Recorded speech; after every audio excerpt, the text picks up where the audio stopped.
نبی اس صحابی پہ ناراض ہوئے.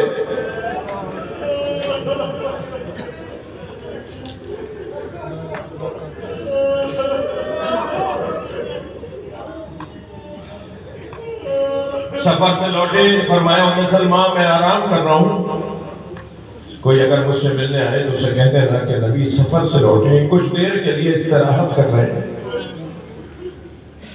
ابھی حجرے میں کہیں کہ حسین دوڑتے ہوئے آئے, 3 یا 4 سال کا سن ہے امام حسین کا, اور حجرے میں جانے لگے نانا کے حجرے میں. تو بیوی نے آگے بڑھ کر ہاتھ پھیلا کے کھڑی ہو گئی, حسین تمہارے نانا آرام کر رہے ہیں, اور مجھے کہہ کے گئے کہ اگر کوئی آئے تو اسے کہہ دینا میں کچھ دیر کے لیے آرام کر رہا ہوں.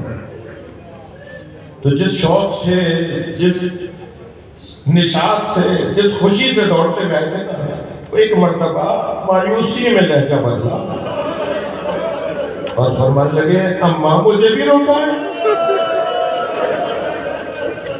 بیوی نے فرمایا تمہارے نانا نے تخصیص نہیں لگائی, تمہارے نانا نے یہ نہیں کہا کہ کون, کہا جو بھی آئے اس کو کہہ دینا, تمہارے لیے خاص طور پہ نہیں کہا. لوٹ گئے امام حسین, واپس ہو گئے. ابھی 2 قدم گئے تھے کہ نبی حجرے سے باہر آئے, سر پہ امامہ نہیں تھا, ابا پہ دوش ابا نہیں تھی, دوش کے نالے پیروں میں نہیں تھی, گریبان کے بٹن کھلے ہوئے تھے.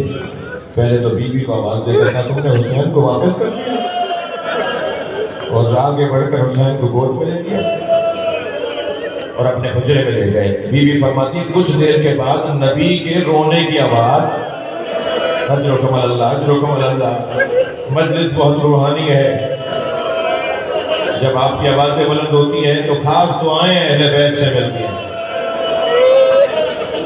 بیوی فرماتی ہے نبی کے رونے کی آواز بلند ہونے لگی تو میں جب حجرے میں گئی تو میں نے کیا دیکھا کہ حسین کا کرتا اتارا ہوا ہے. نبی نے حسین کا کرتا اتارا ہوا ہے, حسین کے سینے کو اپنے سینے سے لگانا, حسین کے سینے کے بوسے دے رہے ہیں, حسین کے گلے کے بوسے دے رہے ہیں. میں نے کہا یا رسول اللہ آپ ایسے کیوں رو رہے ہیں؟ فرمایا مجھے ابھی جبریل نے آ کر بتایا یہی بدن ہوگا جس پہ گھوڑے دوڑیں گے, جسے خطا خطا کر دیا جائے گا.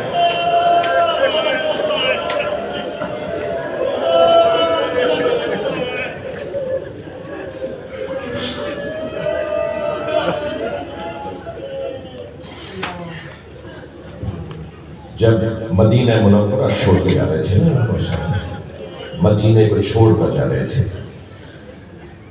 محفلیں تیار ہو گئی, امام ذوالجلالہ پہ بیٹھ گئے. تو ابھی گھوڑا چلنے والا تھا کہ جناب عباس قریب آئے, ادب سے احترام سے کہا مولا خاندان کی معمر اور مسن بیویاں آپ کو یاد کر رہی ہیں. وہ کہہ رہی ہیں ایک دفعہ حسین تنہا حویلی میں آ جائیں, ہم حسین سے کچھ کہنا چاہتے ہیں.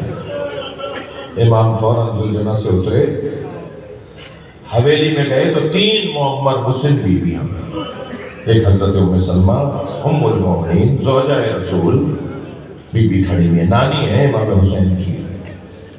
دوسری جناب ام البنین کھڑی ہیں. تیسری بی بی ام ہانی کھڑی ہیں, امام حسین کے پھوپھی, مولا علی کی چھوٹی بہن, حضرت ابو طالب کی ایک بیٹی, امام حسین کی پھوپھی.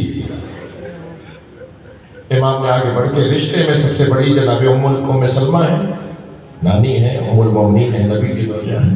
آگے بڑھ کر اماں نے مجھے بلایا, فرمانے لگی اپنی ابا میں سے شیشی نکالی, تمہارے نانا نے مجھے شیشی دی تھی, اس میں خاک بھر کے دی تھی اور کہا تھا یہ خاک اپنے پاس رکھ لو, جب میرا حسین مارا جائے گا تو یہ خاک خون میں تبدیل ہو جائے گی.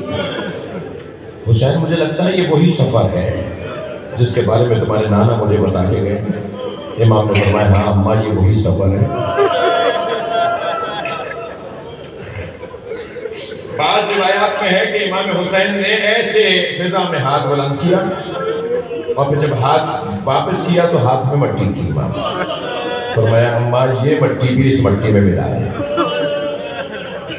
یہ وہی سفر ہے جس میں میں مارا جاؤں گا, واپس نہیں آؤں گا. ایک ماں، ایک خاتون، ایک بیوی، خواتین کا دل ویسے ہی نرم ہوتا ہے.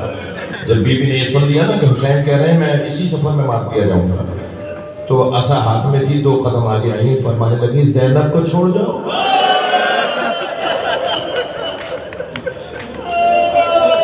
فرمایا نانی اللہ زینب کو اسیر دیکھنا چاہتا،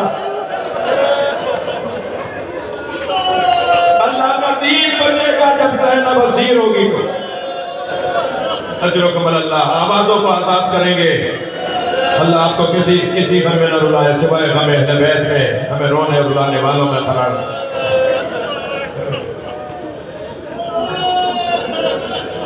روایت پوری پڑھ دیتا ہوں. جناب ام ہانی سے فرمایا اماں آپ نے مجھے بلایا ہے؟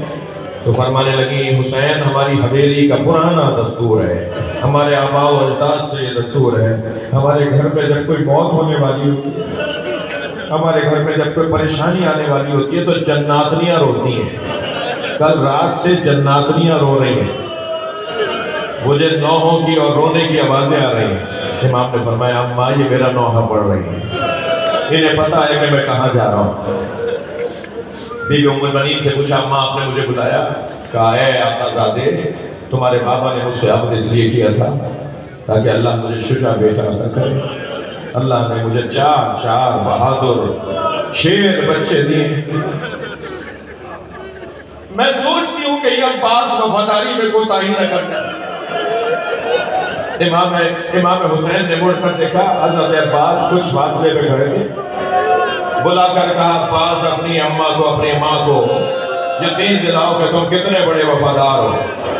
حضرت عباس قریب آئے اور کہا ماں اگر 70 مرتبہ مارا گیا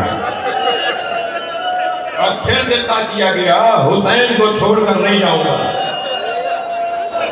جب حضرت عباس جب امام حسین کی شہادت کی خبر مدینہ پہنچی تھی نا، سب سے پہلے تو خبر جناب ام سلمہ دی نے دی امام حسین کی شہادت کی. عصر عاشور کے وقت، عصر عاشور سن 61 ہجری کا عاشور، عصر کا وقت وہاں حسین شہید ہوئے. جب سر کٹ کر نیزے پہ چڑھا، بی بی ام سلمہ مدینے میں اپنے گھر میں سو رہی تھی. تو ایک مرتبہ چونک کر اٹھی اور کبھی حجرے میں ادھر جاتی ہیں، کبھی حویلی میں ادھر جاتی ہیں اور آوازیں دیتی جاتی ہیں واہ حسینہ، ہائے حسین. بیویاں جمع ہونے لگی. بی ایسے کیوں ہائے حسین کہہ رہی ہو؟ کہ میں نے خواب میں دیکھا ہے نبی آئے ہیں، سر پہ عمامہ نہیں تھا، ان کے چہرے پر، ان کی ریش مبارک پر، ان کے بالوں میں خاک لگی ہوئی تھی، ان کے سر پہ عمامہ نہیں تھا. مجھ سے کہہ رہے تھے ام سلمہ تم سو رہی ہو، میرا حسین مارا گیا. اور پھر ایک مرتبہ یاد آیا بیوی کو کہ نبی نے مجھے خاک دی تھی. گئی ہیں اس صندوقچے کو کھولنے کے لیے جس میں وہ شیشی رکھی تھی. جیسے ہی وہ شیشی باہر نکالی وہ تازہ خون میں بدل چکا. تو جب حضرت ام المنین کو پتہ چلا نا کہ حسین مارے گئے ہیں تو بے ساختہ فرمایا میں عباس کو دودھ نہیں بخشوں گی. عباس کے ہوتے ہوئے حسین مارا گیا. لیکن جب خبر آئی نا کہ پہلے عباس مارا گیا پھر حسین شہید ہوئے تو پوچھتی تھی کون تھا جس نے عباس کو مار دیا؟